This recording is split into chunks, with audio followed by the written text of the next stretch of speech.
Hi everyone, it's Lindsay. I'm back today with the Let's Make a Card video. I'm going to be making the card you see on your screen now, and I'm going to start out with die cutting. I'm using the largest rectangle from the Inside Scalloped Rectangles die set. I'll go ahead and run this through my big kick, and I've got my frame ready to go now, and I'm also going to save the inside of that for some stamping. Now I'm using the box die. I ran that through with some pattern paper, and now I'm using 3 different colors of scrap cardstock here, a green, a blue that matches the pattern paper, and an orange with the mini banner die, and I cut about 6 of those. I only ended up using 3. Now with that box die, I also cut a piece of dark blue cardstock. It's almost a navy, and it matches the front of the pattern paper.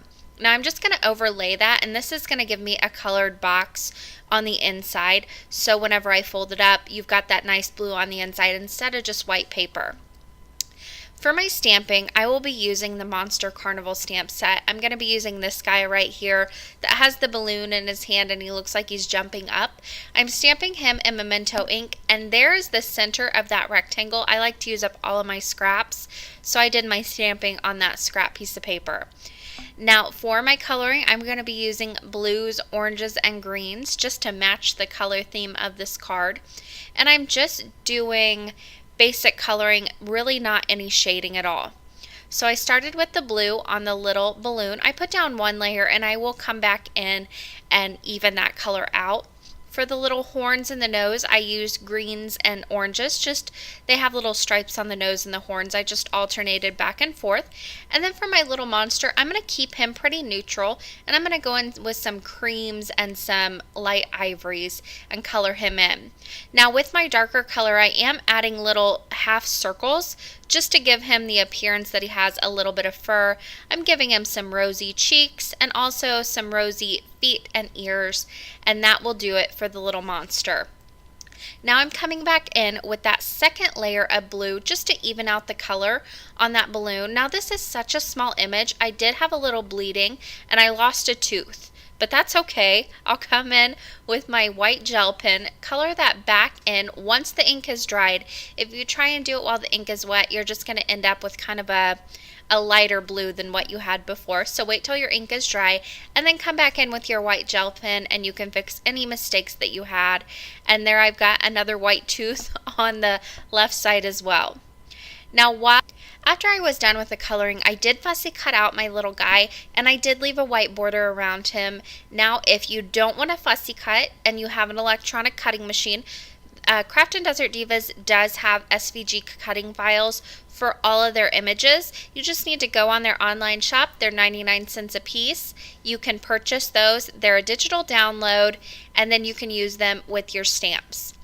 Now for my background on my card, I'm going to be going straight onto an A2 top folding white card base, and I'm adding some splatters. I'm using the same colors that I've used across the card, so blue, orange, and green, and I'm coming straight from my watercolor palette. Now to keep the edges of my card clean, all I did was tape those off with some painter's tape. I measured beforehand with that frame, so I knew exactly how much I needed to mask off in order to keep those splatters contained. I also added a little bit of black splatters to come and bring in those stamped lines, as well as my sentiment that I will stamp in just a moment. Now before I peeled up the tape, I did clean up a little bit of the splatter, and I also dried it quite a bit as well, just so I didn't get any smearing. I wanted to keep it nice and circular splatters. Now for the frame, I applied some Fun Foam and double-sided adhesive on the back of it, and I will pop that up. And you can see I've got no splatters on the outside of that frame. It's completely white, which is exactly what I wanted.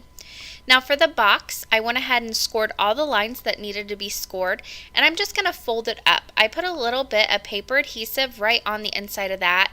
I'm not going to be using the tabs on this box. It does fold up where you can fold in those tabs and have a little bit of an opening and a little bit of a 3D effect on your cards, but I've got quite a bit of dimension going on already, so I kept this nice and flat. So all I need to do then is just kind of cut off those tabs, and that's a great way to get a nice flat box instead of the 3D effect.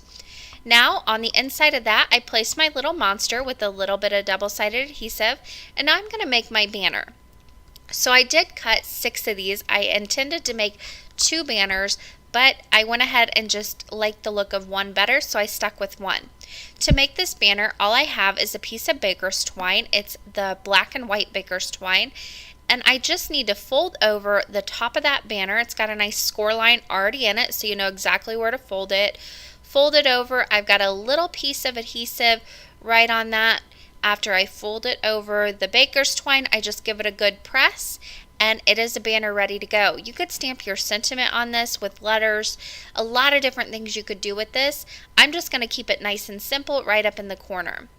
Now once I had the blue on, I'm going to go ahead and space these so they're nice and even all the way across. My next color was green. And again, I'm just going to go ahead and put some adhesive right on the top, that little rectangle on the top there. Peel off the backing paper and then fold that line over the baker's twine and give it a good press, and everything lines up perfectly.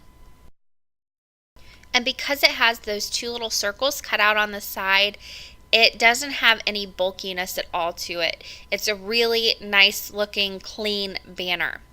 So once that was done, I did add some fun foam to the back of each one of those little banner flags that I have on that baker's twine. Then I peeled off the backing paper, and I'm just going to place this in the top left hand corner, kind of line it up inside that frame. Now you can see here that I've got my string hanging off the right and the left side. Now if you can tie knots on the end of that, great, go for it. That looks really cute. I have trouble getting my fingers to work in that type of an area, so I like to just take the little excess, tie it in a knot. I do a double knot here so it's nice and big, and then I just use a little bit of multimedia mat right on the back of that and place it right down next to that end banner, and it looks like I've tied a knot, but really I haven't gone through the whole struggle of doing that. I've just placed it on there. Then once that sets up and the glue dries, I'll come back in and snip those ends so they're nice and short. Now to attach my little monster in his little box, I used a few different kinds of adhesive here. On the bottom portion and the side that was going to be connected to the frame that already had dimension on it, I just put regular double-sided adhesive. Then on the pieces that overhang off the frame and we're going to be connected to the actual card base, I put on some fun foam and double-sided adhesive so everything was the same height and the same dimension, and it wouldn't flatten out as it went through the mail. Now in this stamp set, there is this little stamp. It says "Have a Monsterlicious Birthday," and I am just going to use some black ink and stamp that to the very left of my little monster, right in between the monster and the banner there at the very top. Now once that was done, I came back in, snipped off those little banner ends, and that completed the card for today. I hope you guys enjoyed this video. I'm going to leave you with this close-up and a few pictures as well.